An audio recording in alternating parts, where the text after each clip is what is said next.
আছো? আশা করি ভালো আছো, সুস্থ আছো। আমিও খুব ভালো আছি।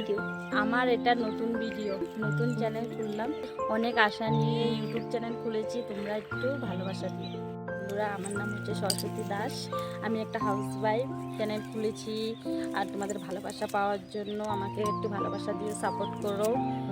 আর ঘরের কাজ করে, আমি একটা ছেলে আছে, এটাকে নিয়ে একটু দুষ্টুমি করে প্রতিদিন কি করি এগুলো আপলোড দিব। আমাদের বাপের বাড়িতে, এটা আমাদের কৃষিতে সবজি ক্ষেত, তারপরে যে এদিকে মূলা ক্ষেত আছে, পিছনে বাপের বাড়ি আছে, এখানে আমার আর পিসিমণি জল দিচ্ছে গাইস।